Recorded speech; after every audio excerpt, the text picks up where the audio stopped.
তিনিচুকীয়াখন যে আপোনালোকে জানে বাণিজ্যিক চহৰ। ইয়াত প্ৰত্যেক জাতি জনগোষ্ঠীয়ে নিজৰ নিজৰ ঘৰ পৰিয়াল চলাবলৈ তেওঁলোকে নিজৰ নিজৰ দোকান পোহাৰ চলাই তেওঁলোকে জীৱন নিৰ্বাহ কৰি আছে। তো বিশেষকৈ মই মাৰোৱাৰী সম্প্ৰদায়ৰ লোকসকলৰ কথাই কওঁ। তেওঁলোকে বেপাৰ বাণিজ্য আমাৰ তিনিচুকীয়া টাউন অঞ্চলত কৰে। তো তেওঁলোকৰ কাৰণে মোৰ ইচ্ছা আছে যে যিসকলে ইয়াত বেপাৰ বাণিজ্য কৰিছে তেওঁলোকক যাতে কোনো এনেকুৱা দালাল চক্ৰই হওক বা কোনো এনেকুৱা দুষ্ট চক্ৰই হওক তেওঁলোকে যাতে সেইসকলক দম দাদাগিৰি আৰু নচলিব তিনিচুকীয়াত। মই যোনদিনাখন MLA হৈ যদি হওঁ তিনিচুকীয়াত দম দাদাগিৰি কোনো ইলিগেল হ'ব মই নিদিওঁ। সকলোৱে ভালভাৱে এটা সুস্থ পৰিৱেশ মই ইয়াত গঢ়িব বিচাৰো। মাৰোৱাৰীসকলৰ কাৰণে তেওঁলোকে দোকান দিয়ে, তেওঁলোকৰ যদি ইলিগেল কৰিছে, যিসকলে ইলিগেল কৰিছে তেওঁলোকৰ বেলেগ কথা।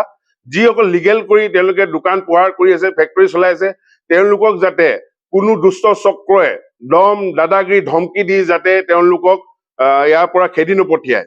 তেওঁলোকৰ ছেফটিৰ কাৰণে মই কাম কৰিম।